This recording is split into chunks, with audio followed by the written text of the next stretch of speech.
Estamos começando mais esse podcast Bacon. Tudo bem com você? De início já percebeu que estamos de cara nova. Os nossos podcasts a gente mudou aí um pouco a arte de apresentação, seja a arte aí de capa do podcast, quanto a arte também lá do nosso canal do YouTube. E já aproveito aqui a deixa, né? Se você está nos ouvindo aí, seja no Spotify, no Deezer, seja qual for o agregador que você está aí nos acompanhando, por favor, vai lá, pausa esse podcast, dá um pulo lá no YouTube, se inscreve no nosso canal, o link tá na descrição aqui desse podcast, e também nos acompanha nas redes sociais, no Facebook, no Instagram, no Twitter, o link também está aqui na descrição. E lá no nosso Instagram você vai acompanhar ali várias notícias da cultura pop e também indicações de filmes, de séries. E o meu nome é Lucas e junto comigo estão participando aí os irmãos Monzambani, a Fernanda. Oi.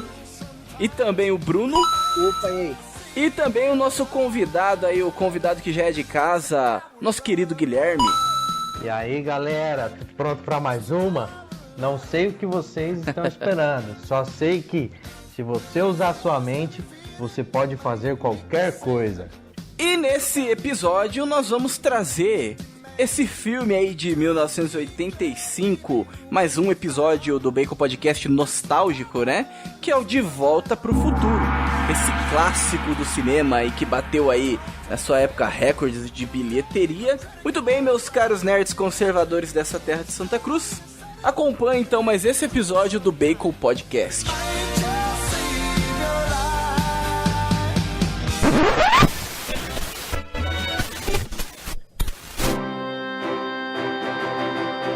Bacon Podcast.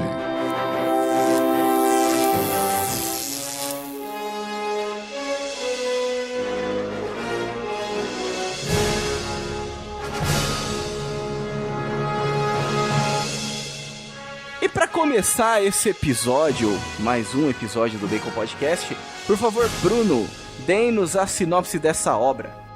Por que ele precisa voltar pro passado mesmo?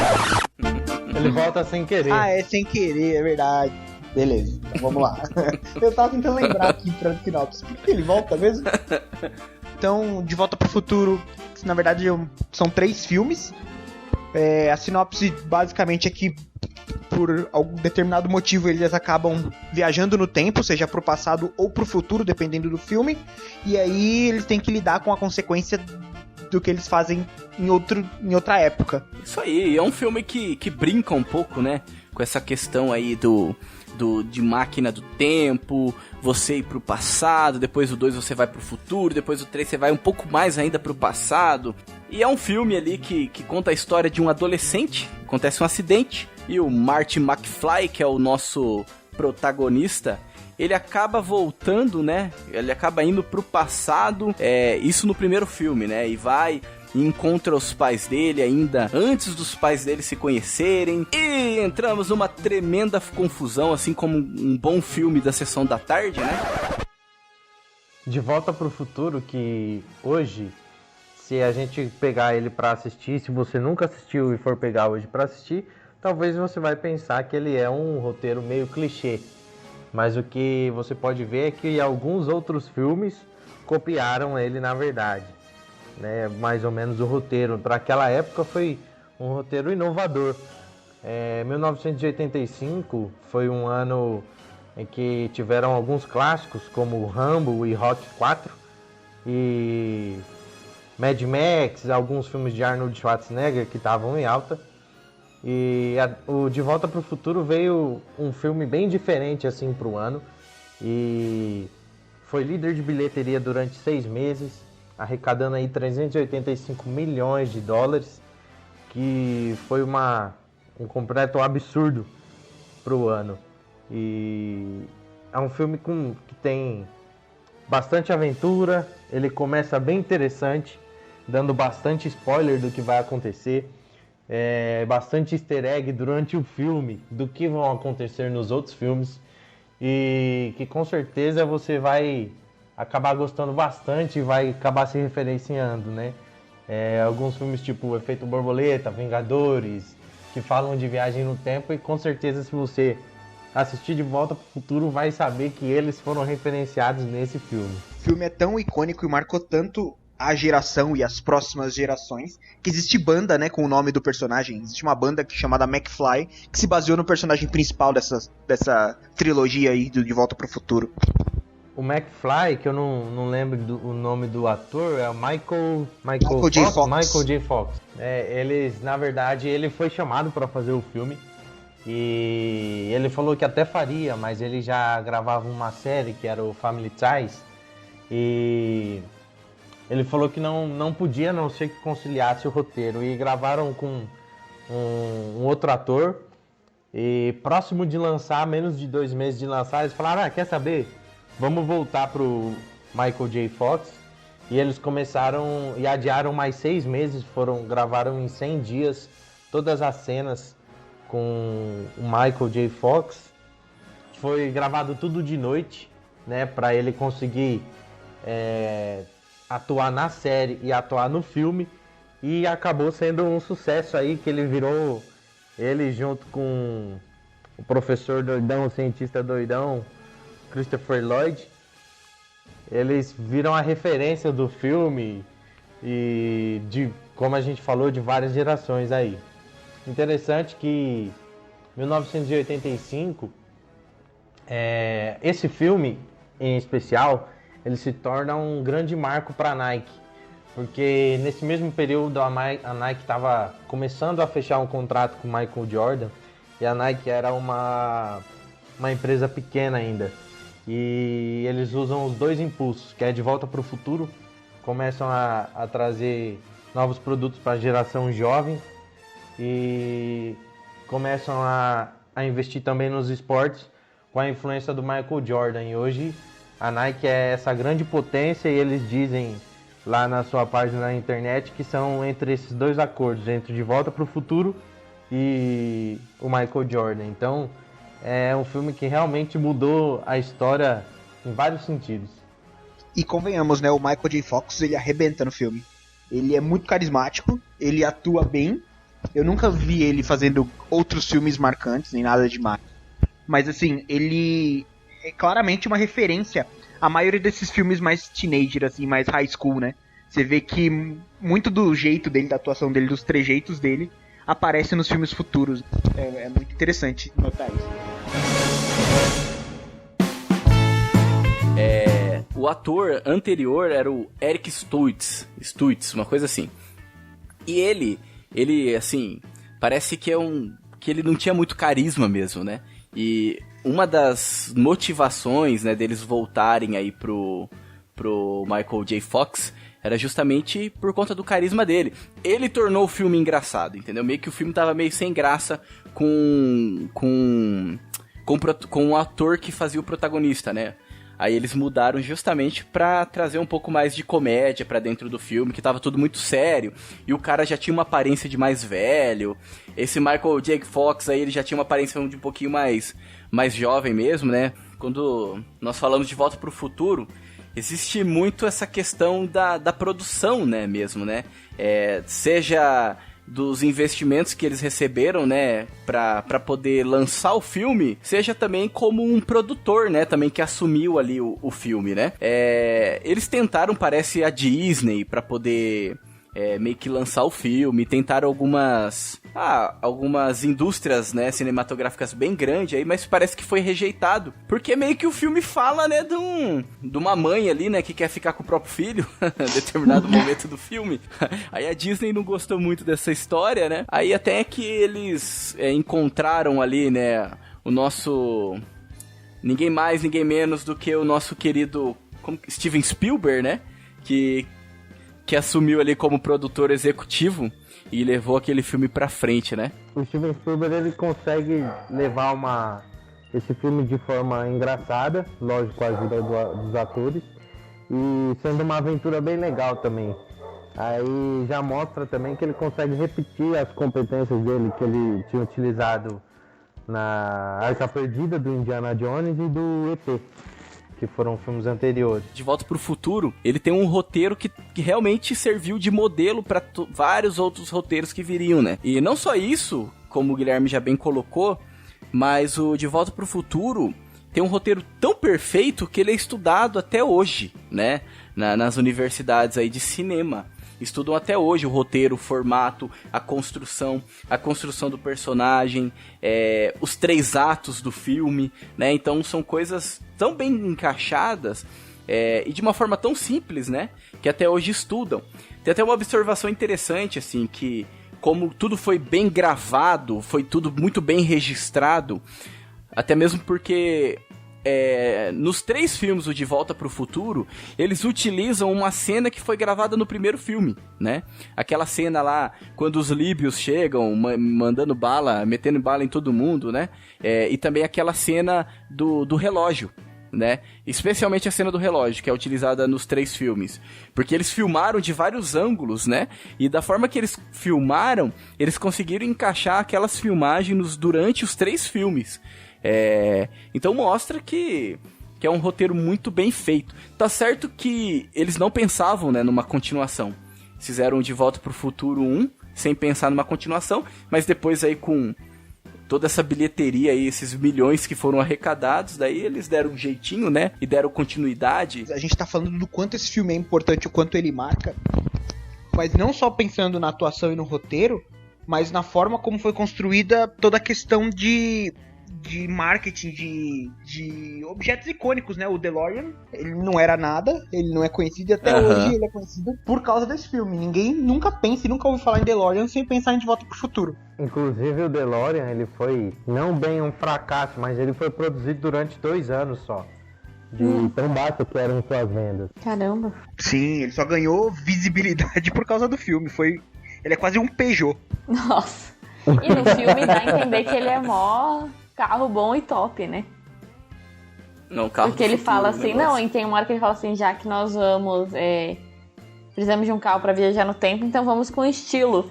E aí mostra o DeLorean. E aí eu falei, nossa, chique, hein? Pra mim era tipo um Porsche. Você vê que a pessoa não entende de carro, né? Não é bem assim. E além disso também, eles até mencionaram, mas o lançamento dos tênis da Nike no segundo filme, toda a questão do nome da marca Calvin Klein, que eles usam muito bem também, você vê que foi muito bem planejado. Toda a ação de marketing, toda a propaganda por trás do filme. A Fernanda entende muito mais do que eu sobre isso, mas assim, você vê que eles pensaram muito bem o roteiro e toda a produção e tudo o que poderia ser usado a favor, né?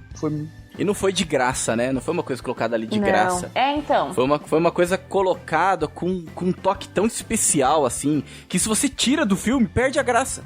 É perigoso você até perder a graça do filme. Ele é parte do filme. Ele parece que foi feito no roteiro e depois foi criada a marca. Quase isso. E isso que é o legal exatamente. do filme. Porque ele sabe explorar essas pequenas coisas, assim, em cada detalhe. Então, até também a questão da Pepsi, do refrigerante que aparece. A Nike, até hoje, ela explora muito, né, o De Volta pro Futuro. Acho que foi em 2015, né, que foi o aniversário do filme, que ela lançou um tênis em homenagem ao De Volta pro Futuro e, assim, esgotou as vendas também. É muito legal isso, porque até a questão da propaganda, a questão do marketing, que ajuda no financiamento do filme, foi pensado de forma que encaixasse no roteiro, não como simplesmente uma propaganda passando ou um copo mostrando, mas como parte da interação do filme que, tipo assim, se não fosse um Nike ali, se fosse qualquer outro tênis, parece que não teria a mesma força que tem, sabe? Então isso é muito legal. Mostra a genialidade do roteiro, né? Sim, e completando isso, a criatividade como um todo, né? Afinal de contas, muitos elementos que eles pensam pro filme 2 como sendo algo futurista, tentaram inventar ou fizeram o possível pra que aquilo existisse de fato, né? Você vê que a imaginação do cara, dos produtores, roteiristas como um todo, né? Não sei se é uma pessoa só, mas elas foram além do clichê, do básico, coisa que a gente não vê tanto hoje em dia. Sim. A ponto das pessoas tentarem criar aquilo que eles imaginaram pro futuro. Afinal de contas, a gente já chegou no futuro deles, se eu não me engano. Já, acho que foi 2015, não foi também? Foi 2015, E nem tudo existe comerciável ou imaginado como eles pensaram, né? Mas imagina se existisse aquele skate, quanto neguinho que não ia se acidentar. Meu, só visualizem isso na cabeça de vocês. Não ia dar certo. E o que não deu certo também não é nem que não é possível fazer, mas é que não é economicamente viável ainda, por conta dos materiais. Então eu lembro dessa história do tênis da Nike, que também acho que, se eu não me engano, tá naquele documentário Abstract da Netflix, que é só sobre design, um documentário muito legal.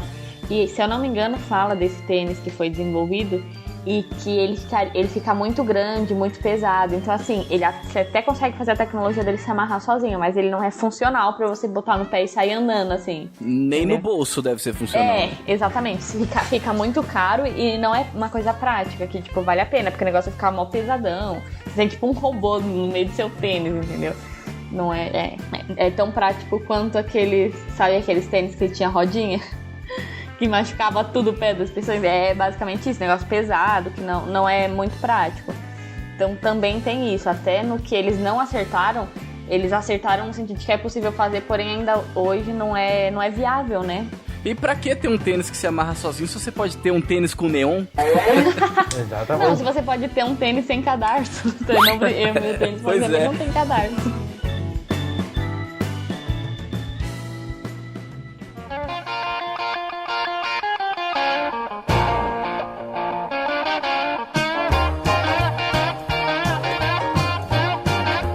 Mas assim, vocês falaram aí sobre tendências, né, do filme, sobre a tecnologia, aquilo que acertou e errou. Mas a gente também não pode deixar de falar que esse filme, ele, digamos que inventou, né, tanto o skate mesmo, quanto o rock and roll. Em teoria, seguindo ali os padrões ali, a linha do tempo do filme, o Marty McFly, ele inventa o skate de roda, né, quando ele quebra lá o carrinho daquelas crianças, aquele carrinho esquisito pra caramba, que eu nunca vi um negócio daquele. E ele também, ele cria o rock and roll, né, no final lá do 1, quando ele começa a tocar lá Johnny B. Good lá, né, e ele basicamente, ele que inspira depois o Chuck Berry, né.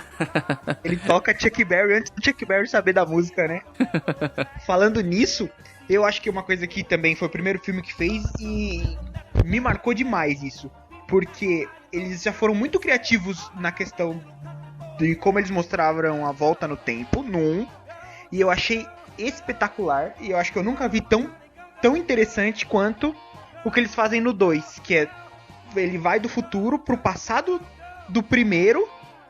E aí mostra cenas do primeiro. Então tem cenas do primeiro acontecendo e ele passando por lá no passado, sem ser a realidade presente dele. Eu acho que também seria interessante a gente falar um pouco sobre as nossas experiências aí, pessoais com o filme.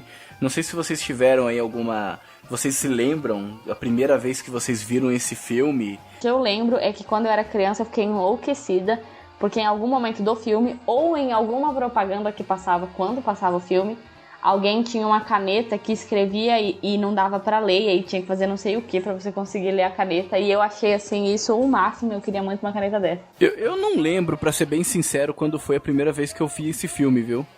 Eu acho que eu assisti esse filme... Sessão da tarde. Acho que foi numa sessão da tarde, exatamente. Passava muito. Aquela aventura adolescente, né, que eu acho que não morre com o tempo, né? Um filme que não morre com o tempo. Isso é muito bom, né? Porque é um filme que, mesmo com os efeitos especiais da época, né? Eles conseguiram fazer tão bem que esse filme ele não morre, né? Então, a minha experiência era assim, eu achava que o 3 era o 1. Se eu não me engano, foi assim, eu assisti o 3, o 2, e aí, quando passou o 1, eu falei, não, esse aí eu já assisti porque eram cenas muito parecidas. E aí eu falava, já assisti esse aí, pai, passei. Tanto que eu não lembrava, tipo assim, muita coisa do 1 eu falava, caraca, eu não lembrava. Aí eu falei, putz, eu acho que eu assisti invertido quando eu fui terminar o filme. Tipo assim, eu tava assistindo um e falava, nossa, isso aqui acontece lá no outro, isso aqui acontece lá no outro.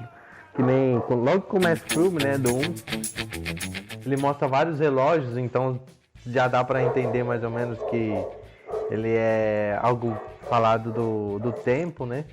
E aí já mostra um bonequinho pendurado num dos ponteiros, um cientista. Que é ele, né? No caso. Aí já mostra uma reportagem. Que é o roubo do plutônio. Aí o Martin entra, chuta um skate e o skate bate numa caixa de plutônio. Então você já sabe quem foi o ladrão dos plutônios, né?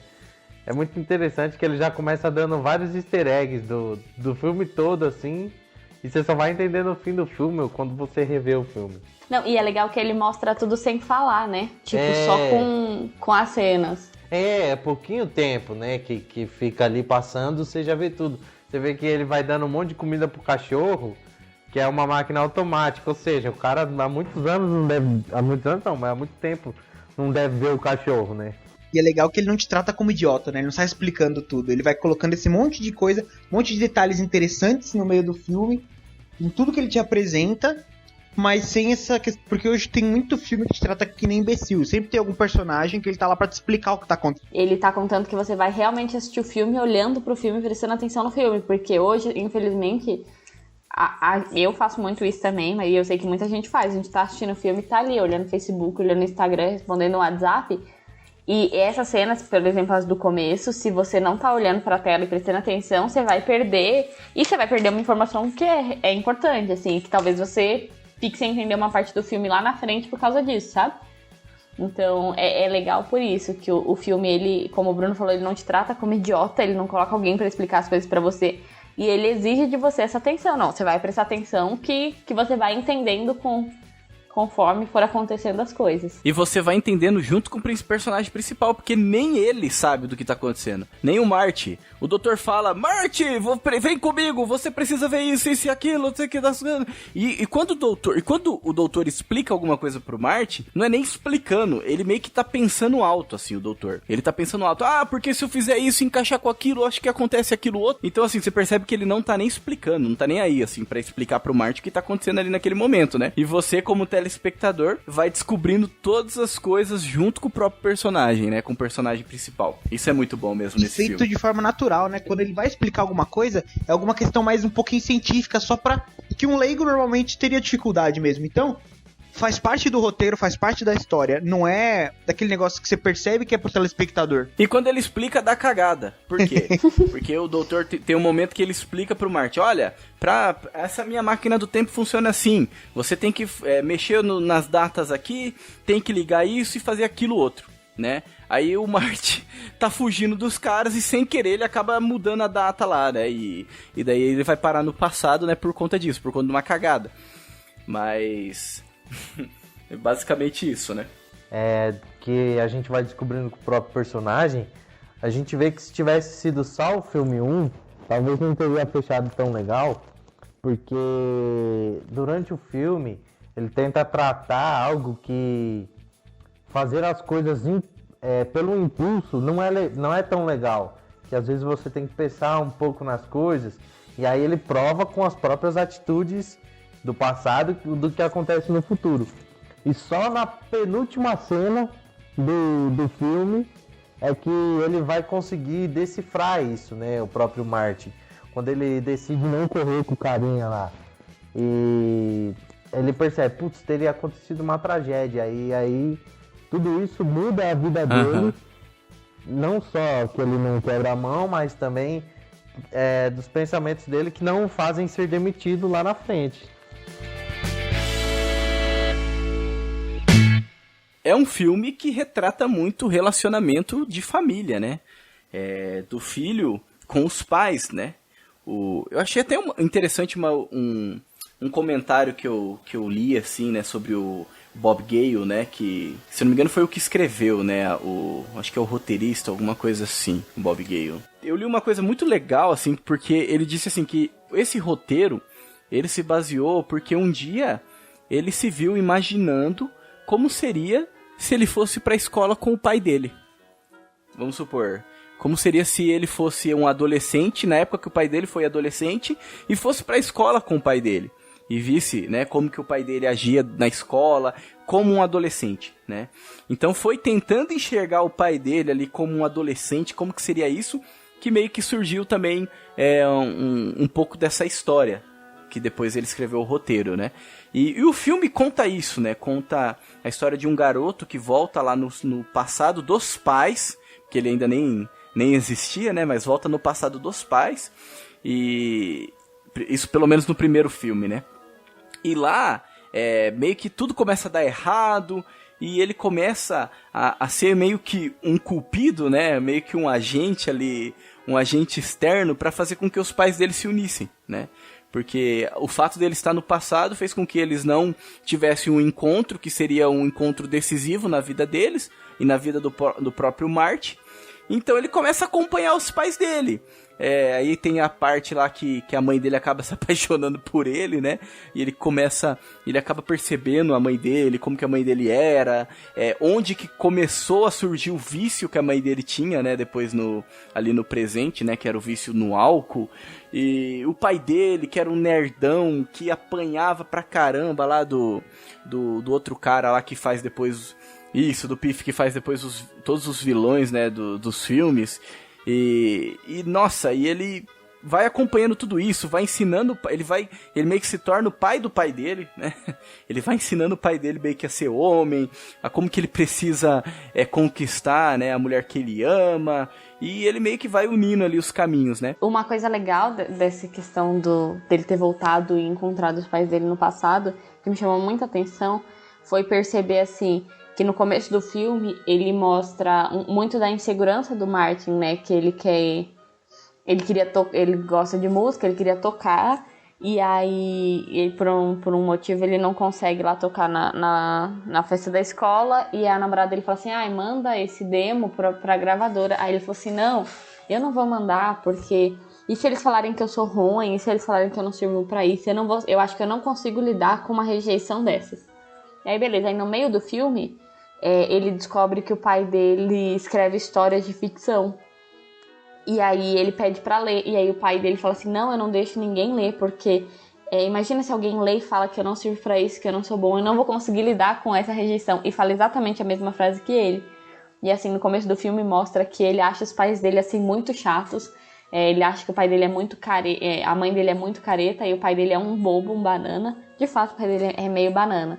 Mas assim... ele não percebe que ele se acha muito diferente dos pais. E aí, quando ele volta no tempo e ele vê que ele tem muito, muito da mãe, né? Que quer ser descolada, que quer ser legal. E muito do pai, que é essa questão da insegurança também. De querer de ter um lado artístico, mas não querer pôr à mostra, por ter medo de rejeição, enfim. E aí ele vai ajudando o pai e a mãe dele a equilibrar esses dois lados, né? Que ele tem e que provavelmente os pais no futuro, né? No presente dele, ajudam ele a equilibrar. Então é interessante por isso, porque você, querendo ou não, nós somos muito daquilo que nossos pais foram. Eu sempre brinco que eu falo que eu me tornei aquilo que eu mais criticava, a minha mãe e o meu pai. Então tudo que eu criticava na minha mãe sou eu hoje, tudo que eu criticava no meu pai sou eu hoje, assim. É muito engraçado, sabe? Principalmente quando eu era mais adolescente, eu falava um monte e eu faço igualzinho. Mas eu acho que faz parte, porque nós somos, de fato, muito dos nossos pais, e isso não é algo ruim. Pelo contrário, eu acho que é algo para se orgulhar, porque tem muita coisa boa, né, nos nossos pais. Pelo menos eu posso falar que, assim, meus pais construíram muita coisa pra mim e pro Bruno, graças a Deus. Muito da vida que a gente tem hoje é graças àquilo que eles construíram, ao esforço deles. Então a gente tem que ficar feliz de ter essa característica deles e de ter essa herança pra levar pra frente, pra poder dar continuidade, querendo ou não, ao legado dos nossos pais. E em compensação, as coisas ruins que nós herdamos dos nossos pais, a gente tem um excelente exemplo, né? Que são eles, para que a gente possa tentar ser melhor, né? Minha mãe sempre fala que ela criou a gente para que nós fôssemos melhores do que ela foi, melhores do que meu pai foi. Então nós temos que pegar as coisas boas e tentar trabalhar as ruins que nós herdamos deles. Tudo isso nele gera até um trauma nele, que ele tem tanto medo de ser o pai dele, de ser um covarde, que ele não admite que ninguém chama ele de covarde. E ele faz muita cagada exatamente por conta disso. E até mesmo ele acaba enfrentando um vilão que não é um vilão dele. O vilão, nos 2 primeiros filmes, ele tá sempre contra o pai dele, e no 3º filme o vilão quer matar o doutor, e nunca ele. Ele acaba tomando essas dores, porque o maior vilão dele acaba sempre sendo o tempo, né? E o tempo e as condições atemporais. E principalmente ele também acaba sendo o próprio vilão dele. Mas ele acaba enfrentando esse vilão de forma indireta, mas muito por não conseguir enfrentar o seu vilão principal, que era ele mesmo, os traumas dele mesmo, né? E ele tenta superar isso encorajando o pai, encorajando o seu parente distante e até mesmo a sua mãe no filme 2.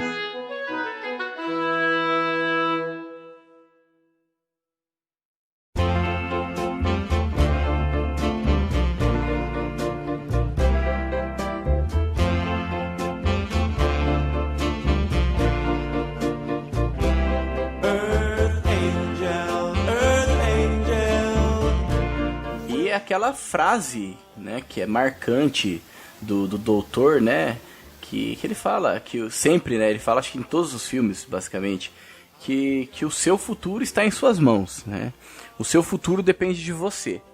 E assim, não é questão de voltar no passado para poder alterar o presente, ou enfim, não é isso, né? O filme, ele mostra que quando isso acontece, dá uma cagada do caramba. Quando o cara volta lá pro passado, ele altera tudo e depois dá uma merda no futuro, né? No presente, no caso. Mas é você enxergar o seu presente como um agente de mudança do seu futuro, entendeu? Eu não preciso voltar no meu passado para mudar o meu presente, mas eu posso mexer os pauzinhos aqui no meu presente para poder mudar o futuro, né?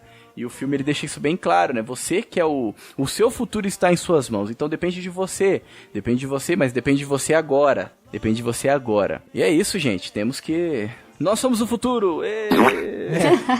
Tem uma frase muito bacana, o George fala, né? Oi, eu sou o seu destino, pra ela, meio que colocando pra ela, não importa o que você faça, eu vou ficar com você sempre, porque ele quer fazer isso e por fim até acaba tendo coragem pra ser o destino dela mesmo. Uhum. Que cantada, hein? Caramba, hein? Então, olha. O cara é bom, hein? Eu sou o seu destino. Meu, é muito ruim. Nossa, meu pai. Eu quase caí agora. Imagina. Ai, cara.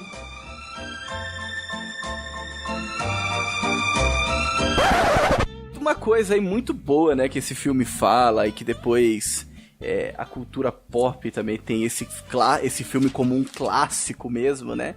Que ele lida com a viagem do tempo, né? Com máquina do tempo. E assim, eu não poderia deixar de citar também nesse podcast sobre um autor também de ficção científica, né?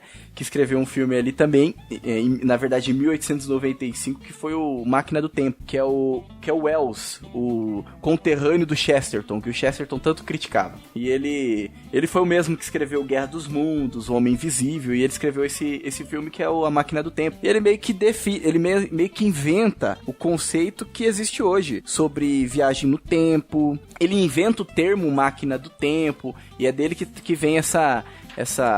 É claro, né? Ele influenciou, não é ele que inventou assim do nada, mas ele que deu tanta influência, esse estilo de viagem no tempo, onde quando você altera o seu passado, você altera o seu presente, né? Que é uma forma de abordar a viagem do tempo, mas hoje já existem várias outras formas. O Guilherme falou lá no início, né, sobre alguns filmes bem interessantes que abordam essa questão de viagem do tempo, que além aí De Volta pro Futuro, a gente pode citar aí um filme que inclusive estão querendo relançar aí um novo que é com Keanu Reeves, né, que é o Bill e Ted, que é um filme que também fala muito sobre viagem no tempo, que os caras eles vão para visitam vários momentos históricos, né? E também Efeito borboleta. Efeito borboleta, exatamente. Efeito borboleta é um outro clássico também, né? Que a forma que eles utilizam lá é o diário, né? Que o menino lá ele utiliza é o diário para poder voltar no passado e alterar o presente. E depois também, quando a gente vai pra HQ, tem o Flash, né? Flashpoint. No Flashpoint, né? Que ele volta lá pra poder salvar a mãe dele e depois causa cria uma merda inimaginável, né? No presente, ali no futuro. A série também retrata isso. Não tão bem, obviamente. Mas é legalzinho. E tem um brasileiro, lógico, que é o Homem do Futuro, que é com o Wagner Moura, se eu não me engano.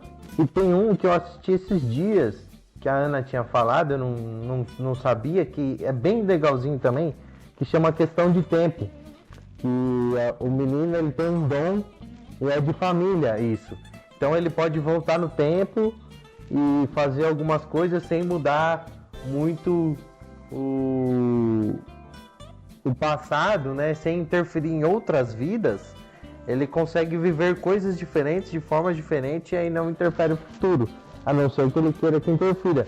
Mas quando ele volta, ele perde as lembranças daquilo que aconteceu no período que ele voltou. Ele só conhece os fatos, mas ele não tem as memórias. Ele tem as memórias de tudo que ele viajou. É bem interessante a maneira como ele pensa nesse futuro. Tem o Vingadores, né? Que é um filme que a gente já falou, mas o Vingadores ele já começa a abordar uma forma diferente de viagem no tempo. Ele insere mais a questão de dimensões, né? Que cada ato no tempo, ela cria uma linha de tempo diferente, né? Então, se você volta e muda, você está criando uma mudança na linha do tempo. Então, você saiu da sua linha do tempo principal e criou uma nova. Então, se você ficar voltando e fazendo coisas diferentes, você vai criando ramificações no tempo, né? Na linha do tempo. Você vai criando, né, novas realidades. Jesus amado. Por isso, crianças, não repitam isso em casa, tá bom? Acho que essa é a melhor indicação. Se for voltar no tempo, volte com a supervisão de um adulto. E, gente, tem o Harry Potter, pô. Harry Potter, o Vira-Tempo lá, como que é o nome? Oh, verdade. Nossa, como que eu Caraca, esqueci Harry hein? Potter. Olha que eu não sou fã, queria Que dizer. vergonha. Então era, né? Não, mas calma. Tá virando. A gente vai trabalhar isso em você ainda, Lucas. Vai ficar tudo bem. Tem bastante filminho aí, que se a gente for parar pra pensar, vai lembrar. E tem Dark, que a gente tava falando nos bastidores. Dark é o... Mas não tem condições de explicar o que é a série Dark. Só assistam, anotem tudo o que acontece, porque senão você não vai conseguir entender. Eu tive que reexplicar pra minha mãe. No final da primeira temporada eu pausei, aí expliquei a temporada inteirinha. A segunda temporada também foi assim, porque é muito confuso. Porque digamos que são 30 personagens. Esses 30 personagens, você vai ver os 30 quando é criança. Você vai ver os 30 quando é adolescente, você vai ver os 30 quando é adulto. E depois até velho, né, aparece. Então, multiplica esses 30 por 4. Só que você não sabe que eles são os mesmos personagens, e quem é quem, que horas é o quê, e que tempo que a pessoa tá. Por que você não sabe quem é quem? Porque é tudo alemão, os nomes. Se fosse um João, uma Maria, você ia saber, Maria, olha lá, o Joaquim. Não. Agora, uns nomes alemão que você, putz, mano, esse personagem é novo, aí você vai ver é o principal. Parece que ele coloca um filme do Sexto Sentido pra cada personagem, né? Sim. É muito, muito doidão o troço, É muito louco, mas é muito, bom. É um seriado sensacional, vale muito a pena. Vale muito a pena assistir.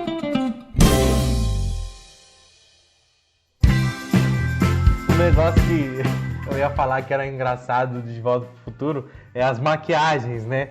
De quando eles estão velhos, que fica muito engraçado você reparando nas maquiagens.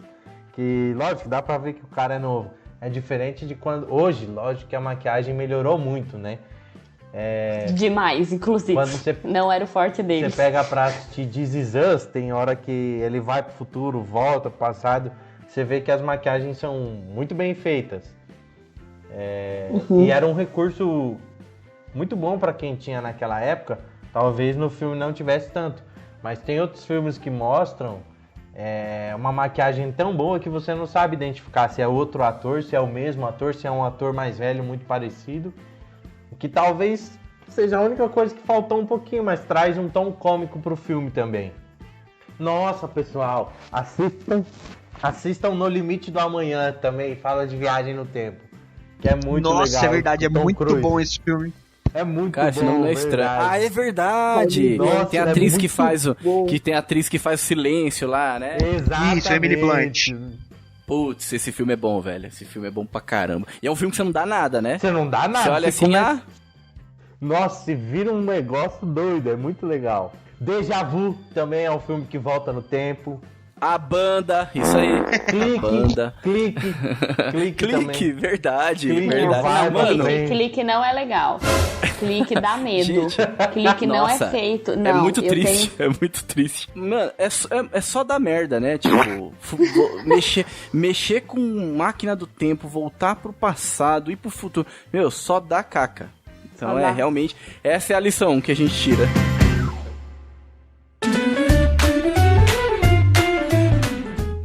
E vamos entrar então nessa parte final do nosso podcast, que são as votações.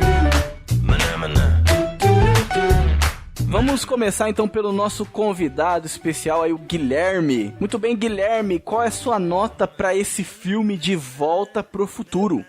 Olha, é difícil não dar outra nota, mas tem que ser picanha, bacon e sem Pepsi Diet. Fernanda, por favor, qual é a sua nota? Olha, eu gosto muito do filme, o filme é muito bom mesmo. Na verdade, a trilogia, né? Porque o filme 1 mesmo só foi este ontem. Mas a minha nota é bacon, porque é muito bom, mas quando eu comparo com O Senhor dos Anéis, quando eu comparo com, sei lá, outras produções, não dá. E aí eu vou ficar sem nota, então é bacon mesmo.